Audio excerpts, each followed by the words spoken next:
Universe इतना बड़ा है कि हमारी सोच वहां तक पहुंचते पहुंचते थक जाती है। अरबों सितारे, करोड़ों गैलेक्सीज और उनके बीच का अनंत अंधेरा। लेकिन इस भीड़ में कुछ ऐसी जगहें हैं जो अपनी चमक से सबको हैरान कर देती हैं। आज हम चलेंगे एक ऐसे सफर पर जो हमें धरती से लगभग 5.6 करोड़ लाइट ईयर्स दूर ले जाएगा। एक ऐसी जगह जहां सितारों का एक मेला लगा है, जिसे हम मेसिए 49 या M49 के नाम से जानते हैं। ये सिर्फ एक गैलेक्सी नहीं है, ये वर्गो क्लस्टर की सबसे रोशन यानी ब्राइटेस्ट सदस्य है। आइए जानते हैं इस जायंट एलिप्टिकल गैलेक्सी का सच। इसका सफर शुरू होता है 19 फरवरी 1771 को। मशहूर फ्रेंच एस्ट्रोनॉमर चार्ल्स मेसिए अपनी टेलीस्कोप से आसमान को खंगाल रहे थे। उन्हें एक धुंधली सी लाइट दिखी जो कोई धूमकेतु नहीं थी। उन्होंने इसे अपने मेसिए कैटलॉग में 49th ऑब्जेक्ट के तौर पर दर्ज किया। लेकिन क्या आपको पता है, M49 पहली ऐसी गैलेक्सी थी जो वर्गो क्लस्टर में ढूंढी गई थी। उस वक्त लोग नहीं जानते थे कि ये एक पूरी गैलेक्सी है, लोग इसे सिर्फ एक नेबुला या गैस का बादल समझते थे। 1920s में जब एडविन हबल ने बताया कि ये आइलैंड्स ऑफ स्टार्स हैं, तब दुनिया को एहसास हुआ कि M49 कितनी बड़ी है। अब बात करते हैं इसके फिजिक्स की। M49 एक एलिप्टिकल गैलेक्सी है, जिसे हबल क्लासिफिकेशन में E2 क्लास में रखा गया है। इसका मतलब है कि ये थोड़ी सी ओवल या अंडाकार है। इसका डायमीटर लगभग 1,57,000 लाइट ईयर्स है, यानी अगर आप लाइट की स्पीड से भी चलें तो इसे पार करने में 1.5 लाख साल लग जाएंगे। इसका मास हमारे सूरज से 500 बिलियन यानी 50,000 करोड़ गुना ज्यादा है। ये हमसे 56 मिलियन लाइट ईयर्स दूर है।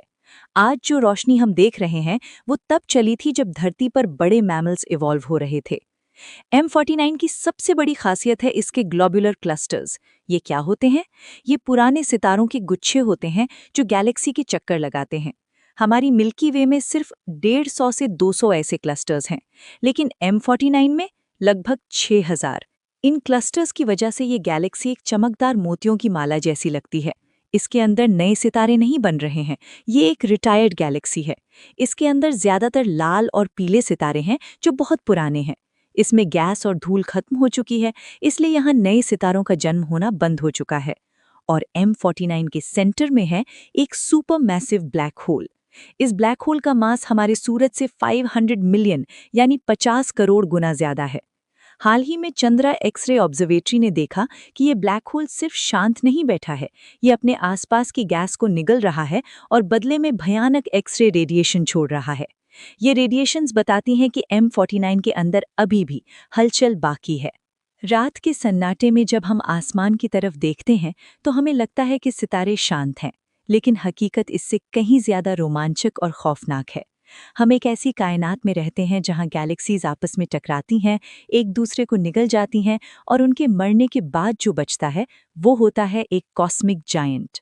आज हम धरती से 5.6 करोड़ लाइट ईयर्स दूर वर्गो क्लस्टर के दिल में झांकने वाले हैं। हम बात करेंगे एक ऐसी गैलेक्सी की जो हमारी मिल्की वे से कहीं ज्यादा पुरानी, कहीं ज्यादा भारी और कहीं ज्यादा रहस्यमयी है। इसका नाम है मेसिए 49 यानी M49। वक्त की घड़ी को पीछे घुमाते हैं। 19 फरवरी 1771 फ्रांस का एक एस्ट्रोनॉमर चार्ल्स मेसिए ढूंढ रहा था कॉमेट्स यानी धूमकेतु। उस वक्त टेलीस्कोप्स आजकल के मोबाइल फोन से भी कमजोर थीं। मेसिए को एक धुंधली सी लाइट दिखी जो कोई धूमकेतु नहीं थी। उन्होंने इसे अपने मेसिए कैटलॉग में 49th ऑब्जेक्ट के तौर पर दर्ज किया। लेकिन क्या आपको पता है, M49 पहली ऐसी गैलेक्सी थी जो वर्गो क्लस्टर में ढूंढी गई थी। उस वक्त लोग नहीं जानते थे कि ये एक पूरी गैलेक्सी है, लोग इसे सिर्फ एक नेबुला या गैस का बादल समझते थे। 1920s में जब एडविन हबल ने बताया कि ये आइलैंड्स ऑफ स्टार्स हैं, तब दुनिया को एहसास हुआ कि M49 कितनी बड़ी है। अगर आप इस गैलेक्सी को मैप पर देखें तो ये एक चरखी, स्पाइरल जैसी नहीं दिखती। ये एक एलिप्टिकल गैलेक्सी है, जिसे हबल क्लास E2 कहते हैं। मतलब ये थोड़ी सी चपटी, फ्लैटेंड है। इसका मास हमारे सूरज से 500 बिलियन गुना ज्यादा है। इतना वजन कि हमारी दिमाग की सोच वहां फेल हो जाए। इसका घेरा 1,57,000 लाइट ईयर्स है। हमारी मिल्की वे सिर्फ 1 लाख लाइट ईयर्स की है। मतलब ये हमसे 1.5 गुना बड़ी है। इसमें नए तारे नहीं बनते। क्यों? क्योंकि इसने अपना सारा गैस और धूल अरबों साल पहले ही इस्तेमाल कर लिया या दूसरी गैलेक्सीज से टकराकर खो दिया। यहाँ सिर्फ पुराने थके हुए रेड ड्वार्फ्स और जायंट स्टार्स बचे हैं। M49 की सबसे अनोखी बात जो इसे दुनिया की हर गैलेक्सी से अलग बनाती है, वो है इसके ग्लोब्यूलर क्लस्टर्स। इमेजिन कीजिए एक ऐसा बॉल जिसमें 10 लाख सितारे ठूंसे हुए हों। हमारी मिल्की वे के पास ऐसे सिर्फ 150-200 हैं। लेकिन M49 के पास एस्ट्रोनॉमर्स ने एस्टिमेट किया है कि वहां 5,900 से 6,000 क्लस्टर्स हैं। ये इस बात का सबूत है कि M49 ने अपने जीवन में कई छोटी छोटी गैलेक्सीज को खा लिया है। ये जो क्लस्टर्स हम देखते हैं, ये दरअसल उन बेचारी गैलेक्सीज के बचे हुए अवशेष हैं जो M49 ने हजम कर लिए हैं। अगर आप M49 के अंदर किसी प्लैनेट पर होते तो आपका आसमान इतना चमकीला होता कि शायद वहां कभी रात होती ही नहीं। अब आते हैं इसके सबसे खतरनाक हिस्से पर, द कोर। हर बड़ी गैलेक्सी के सेंटर में एक ब्लैक होल होता है।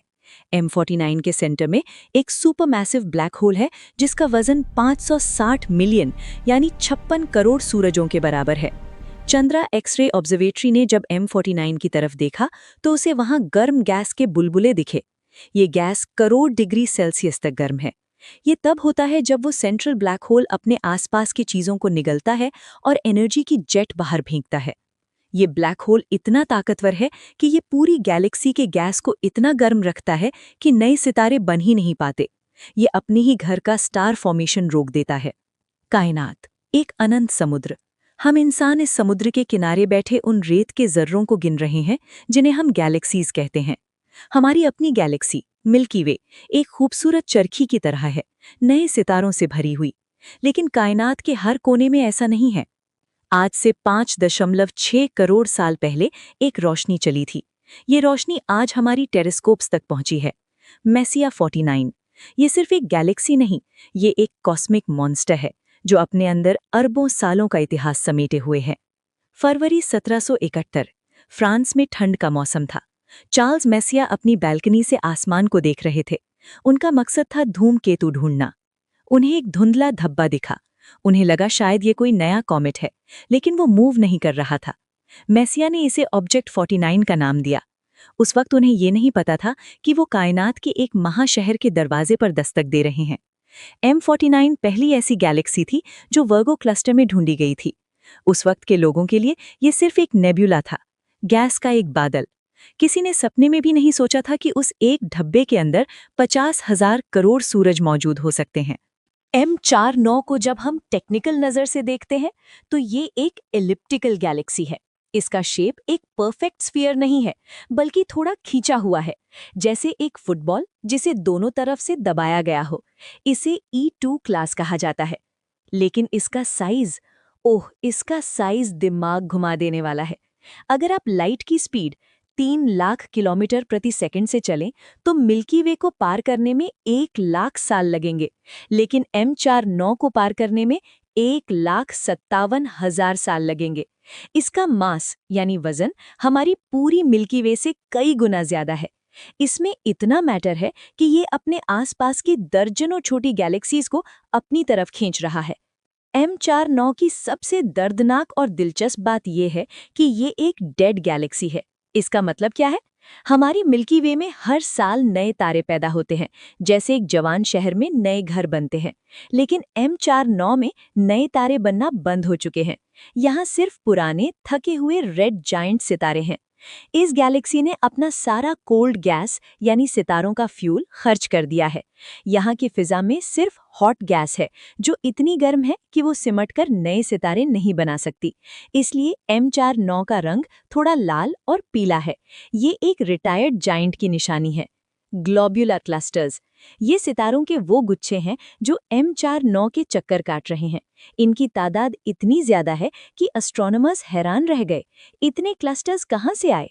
जवाब है, M49 ने पिछले अरबों सालों में कई छोटी छोटी स्पाइरल गैलेक्सीज को निगल लिया है। जब वो गैलेक्सीज M49 में समाई तो उनके सितारे बिखर गए, लेकिन उनके ग्लोब्यूलर क्लस्टर्स आज भी वहां मौजूद हैं। अब चलिए M49 के उस अंधेरे दिल में जहां रोशनी भी कैद हो जाती है। हर बड़ी एलिप्टिकल गैलेक्सी की तरह M49 के सेंटर में एक सुपर मैसिव ब्लैक होल है। इसका वजन 56 करोड़ सूरजों के बराबर है। लेकिन ये ब्लैक होल शांत नहीं है। चंद्रा एक्स-रे ऑब्जर्वेटरी ने देखा कि ये ब्लैक होल हर वक्त गैस को वॉमिट यानी उल्टी कर रहा है। ये रेडियो जेट्स निकालता है जो हजारों लाइट ईयर्स दूर तक जाती हैं। ये जेट्स गैस को इतना गर्म रखती हैं कि गैलेक्सी कभी नए तारे न पा पाए। ये ब्लैक होल ही इस गैलेक्सी का भाग्य यानी डेस्टिनी लिख रहा है। M49 को देखना दरअसल अपने फ्यूचर को देखना है। आज से 4 या 5 बिलियन साल बाद हमारी मिल्की वे और पड़ोसी एंड्रोमेडा गैलेक्सी का ग्रेट कोलिजन होगा। उस टक्कर के बाद जो बचेगा वो एक विशाल एलिप्टिकल गैलेक्सी होगी, बिल्कुल M49 जैसी। M49 हमें बताती है कि हर गैलेक्सी का अंजाम यही है, पहले शोर, फिर टक्कर, फिर नए तारों का जन्म और आखिर में एक शांत, विशाल और पुरानी गैलेक्सी का रूप। M49 कायनात की एक ऐसी किताब है जिसके आखिरी पन्नों पर हम अपना नाम देख सकते हैं। अब जब हम M49 के इस विशाल सफर के आखिरी पड़ाव पर हैं, तो एक सवाल जहन में आता है, क्या ये गैलेक्सी हमेशा ऐसी ही रहेगी? साइंस हमें बताती है कि M49 का वक्त अब ढल चुका है। इसने अपने अंदर के सारे नए सितारों का जन्म रोक दिया है। ये एक ऐसी जगह है जहां अब सिर्फ शाम होती है।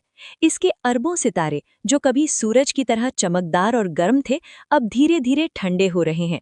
वो लाल रेड जायंट्स और पीले रंग में बदल चुके हैं।